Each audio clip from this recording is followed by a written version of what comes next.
Bonjour, aujourd'hui je vous propose de découvrir avec nous le nouveau Volkswagen T-Roc, une véritable star dans la gamme Volkswagen. Mais avant ça, n'oubliez pas, si vous appréciez nos vidéos, et apparemment vous êtes de plus en plus nombreux, eh bien un petit like ou encore mieux, n'hésitez pas à vous abonner à notre chaîne Moniteur Automobile. Alors aujourd'hui je vais vous parler de ce Volkswagen T-Roc. Je vais d'abord commencer par l'extérieur, le design, le concept. On passera ensuite à l'intérieur pour parler habitabilité, confort, siège, tableau de bord et coffre. Ensuite, il sera temps de prendre la route et on finira par la partie budget, finance, consommation. Alors, ce nouveau Volkswagen T-Roc adopte les dernières recettes stylistiques en vogue actuellement chez Volkswagen. On le remarque immédiatement avec ses feux avant très fins, reliés par un jonc lumineux et ce logo Volkswagen qui peut s'illuminer. Ça donne une allure, je dirais, plus fluide, plus lisse que le précédent et qui s'inscrit un peu dans les dernières tendances de style actuellement en vogue chez Volkswagen. On pense par exemple à la gamme ID. Alors en termes de gabarit, ce nouveau Volkswagen T-Roc, il est plus long de 12 cm par rapport à la génération précédente. Il a pris 4 cm sur l'empattement et ça c'est plutôt de bon augure pour l'habitabilité arrière, on le verra plus tard, et avec 4,37 m dorénavant de longueur. Certes, il a pris un peu de gabarit, mais il reste parmi les plus compacts du segment. Il fait plus gros qu'il n'en a l'air en réalité, puisque par exemple, il a la longueur d'un Citroën C3 Aircross. C'est l'un des plus compacts du segment, mais on remarque quand même quelques éléments de style qu'on avait connu sur la génération précédente, notamment ce montant C en aileron de requin qui est assez caractéristique, cette poupe assez inclinée qui lui donne des petits airs de SUV coupé et un arrière plus expressif que précédemment avec ses feux arrière très travaillés. De nouveau, ce petit logo Volkswagen rétro-éclairé, c'est un peu la tendance actuellement. On remarque aussi ce grand spoiler qui déborde, cette casquette qui déborde largement sur la vitre arrière, ça c'est pour l'aérodynamique. Et on remarque également, petite particularité, ces rainures sur le toit qui sont censées favoriser l'écoulement de l'air et donc l'aérodynamisme. Avec un CX de 0,29, le nouveau Volkswagen T-Roc figure parmi les meilleurs de son segment. En matière de motorisation, toute la gamme T-Roc 2026 est désormais électrifié via une micro-hybridation 48 volts. C'est le cas dès la version de base avec le petit 1500i TSI de 116 chevaux. Mais nous, ici, on a affaire à la version 150 chevaux. C'est le même 1500 turbo associé à un alterno démarreur 48 volts. Donc on a 150 chevaux, 250 Nm de couple, une boîte DSG automatique, double embrayage, 7 rapports et le tout passe par les roues avant. C'était une solution très courante, très simple, mais qui fonctionne plutôt bien. Alors on l'a dit, le nouveau Volkswagen T-Roc s'est allongé de 12 cm par rapport au précédent et c'est pas sans conséquence sur le volume de coffre qui gagne 30 litres. On a désormais, si ça veut bien s'ouvrir, 475 litres en version minimale et si on rabat la banquette 60-40, on arrive à 1350 litres. C'est pas énorme, mais globalement pour un usage quotidien, familial, ça va. Les formes sont régulières, facilement exploitables. On a un plancher qui se règle sur 2 niveaux. Malheureusement, quand on rabat la banquette, les dossiers de banquette, on a quand même une petite marge entre le coffre et la banquette. On n'a pas un plancher de chargement parfaitement plan. Ça, c'est un petit peu dommage. En matière d'habitabilité, on a vu que l'empattement a augmenté de 4 cm et donc on a une habitabilité arrière qui progresse légèrement, mais qui reste quand même malgré tout perfectible. Ici, j'ai réglé le siège avant pour moi, je fais à peu près 1,83 m. À l'arrière, heureusement, je peux glisser mes pieds sous l'assise des sièges, ça fait gagner un peu de place. Et il reste quelques centimètres avant de toucher le dossier du siège avant. C'est pas mal, mais la banquette, je trouve qu'elle est un peu droite, on est un peu vers l'avant, c'est pas très reposant. Les dossiers ne sont pas inclinables et la banquette n'est pas non plus coulissante. Donc là, on peut regretter un petit manque de modularité de ce nouveau Volkswagen T-Roc à la vocation quand même familiale affirmée. Alors on a bien sûr le petit accoudoir traditionnel avec le double porte-gobelet. On a le réglage de clim pour l'arrière, les 2 ports USB-C. Ça, c'est typique à la version Airline qui est celle-ci, la version la plus luxueuse. Mais voilà, en termes d'habitabilité, ça reste un SUV compact. Alors, Quand on s'installe à l'intérieur de ce Volkswagen T-Roc, il y a une chose qui frappe immédiatement, c'est les progrès en matière de qualité perçue. On a enfin des matériaux un peu gaufrés, de meilleure qualité. C'était un des défauts du T-Roc de la génération précédente, du moins avant le facelift de 2021. La qualité perçue était vraiment, vraiment perfectible. Aujourd'hui, on retrouve vraiment des matériaux de qualité. On a une impression de qualité, de finition, un habitacle cossu, tels qu'on les connaissait chez Volkswagen il n'y a pas si longtemps encore. Évidemment, à l'intérieur est relativement moderne. On a les deux écrans traditionnels qui sont extrêmement réactifs. Le système d'infodivertissement AIM-IB4 a bien progressé en matière de réactivité, d'ergonomie. On a toujours malheureusement les touches digitales pour les réglages de clim. Ça, c'est pas toujours très pratique. Par contre, il y a un gros progrès, c'est cette petite molette ici sur la console centrale qui permet de régler directement le volume du système audio, mais également, si on pousse dessus, de régler les profils de conduite entre éco, confort, sport et individuel. C'est directement accessible. Je repousse dessus et je peux également commander les atmosphères intérieures, donc le choix de couleur intérieure, c'est très pratique également, mais le fait d'avoir le bouton de volume directement à portée de doigt, c'est quand même un gros progrès. Je regrette que malgré tout, pour les réglages de clim, il faille toujours passer par des curseurs digitaux qui sont pas toujours très précis. Mais bon, on a quand même une belle évolution en termes de qualité perçue, de finition.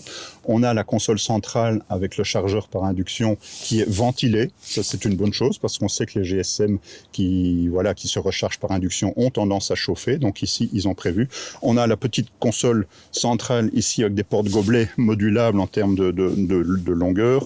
On a le petit accoudoir central réglable en approche et en hauteur.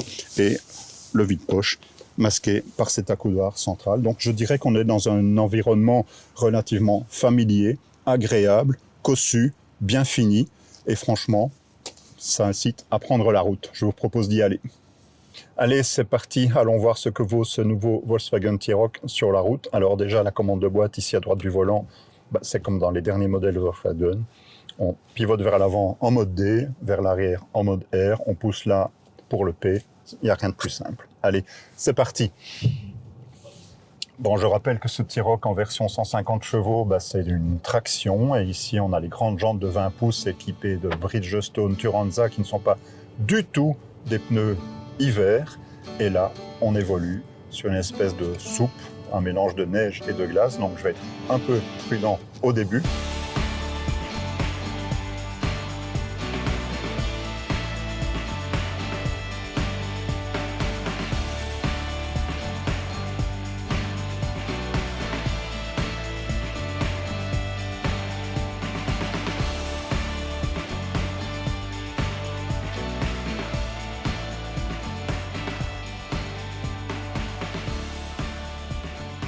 Mais en tout cas, ça permet de se rendre compte déjà que la position de conduite est juste parfaite. Il n'y a rien à dire, ça c'est comme d'habitude chez Volkswagen. On a une relativement bonne visibilité vers tout ce qui se passe aux alentours avec des montants de pare-brise relativement fins. Une bonne rétrovision également grâce à la générosité de la lunette arrière. Et on a des grandes jantes de 20 pouces, je le disais, mais qui ne pénalisent pas trop le confort, à condition d'avoir l'option DCC, donc le Dynamic Chassis Control. C'est quoi? Ce sont les amortisseurs pilotés qui peuvent se régler différemment selon qu'on roule en mode sport, confort, économique ou individuel. Des modes de conduite qu'on sélectionne depuis cette petite molette ici sur la console centrale. Alors, aux allures courantes comme ceci, en vitesse modérée, on va envie dire. Le filtrage est quand même étonnant, parce qu'on a quand même des jantes de 20 pouces et des pneus au profil très très bas, mais malgré tout ça reste confortable. On a une direction qui est relativement légère, pas hyper communicative, mais voilà, on s'en fiche un petit peu parce qu'on vise le confort et qu'il n'y a aucun problème de ressenti de communication avec ce qui se passe au niveau des roues avant, donc ça c'est plutôt bien. On a une boîte DSG 7 rapports qu'on peut laisser faire éventuellement, mais qu'on peut commander également via des palettes à gauche et à droite du volant. Quand on veut conduire de manière un peu plus dynamique, bah, c'est pas mal. Après, on voit que le moteur 1500 TSI, ok, il a un petit coup de boost électrique, 56 Nm en plus grâce à l'électrique, donc ça permet des reprises un peu plus franches, un peu plus d'allant, je dirais, dans le trafic, mais ça n'en fait pas, voilà, un SUV particulièrement dynamique, même en mode sport. C'est clairement la vocation familiale et le confort qui a été visé, et je trouve, pour moi, c'est un choix relativement logique vu la vocation de ce SUV compact du segment C. On sent que le moteur, on l'entend un petit peu quand on est en charge. Voilà, on l'entend un petit peu, mais par contre, à vitesse constante ou à faible charge, il a la particularité de connecter 2 de ses 4 cylindres pour permettre de consommer un petit peu moins. Et surtout, dans les phases de stop and start, le moteur électrique, l'alterno démarreur 48 volts, permet des reprises plus franches et plus en douceur aussi du moteur thermique. Donc tout ça contribue, je dirais, à une certaine onctuosité de la conduite. On est vraiment sur quelque chose de pas passionnant à conduire, il ne faut pas exagérer, mais quelque chose de plaisant et de confortable. Voilà, c'est conforme à sa vocation.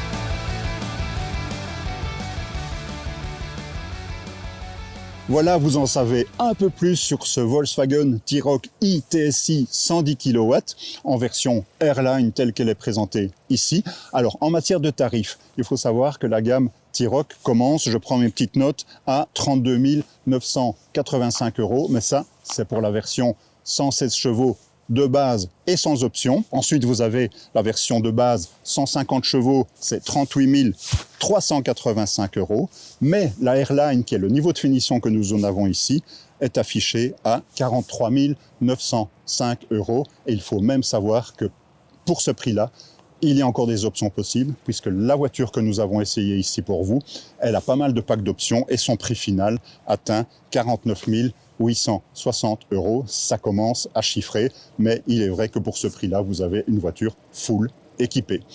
En matière de consommation, on est dans la norme. Ok, le petit 1500 i-TSI, le 4 cylindres, a fait l'objet d'évolutions sensibles pour soigner un peu sa consommation. Ici, on oscille dans une fourchette entre 7,5 litres et 8 litres. C'est pas mal, on se serait attendu à un peu mieux parce qu'effectivement le petit moteur électrique intervient plus souvent qu'auparavant pour aider le 4 cylindres à essence, mais bon voilà, son apport est quand même malgré tout limité. Voilà, vous savez tout à présent sur ce nouveau Volkswagen T-Roc i-TSI 150 chevaux. En résumé, ce qui pourrait m'inciter à l'acheter, eh bien, c'est sa qualité perçue qui est de nouveau au niveau attendu du Volkswagen, son agrément de vie à bord, un comportement routier qui est plaisant, pas dynamique mais plaisant, des aspects pratiques bien pensés. En revanche, ce qui pourrait, moi, m'empêcher de signer le bon de commande, ce sont quand même des tarifs relativement élevés et des options relativement nombreuses et coûteuses qui ont vite fait de faire grimper le tarif, une habitabilité arrière qui reste quand même limitée dans l'ensemble et un coffre qui est, bon, ok, modulable, mais pas trop. Il manque une banquette coulissante, des dossiers de banquette inclinables. Donc ça, c'est les petits manques qui pourraient me freiner lors de l'achat. Voilà, j'espère que cette vidéo vous a plu. Merci de nous avoir suivis. Salut!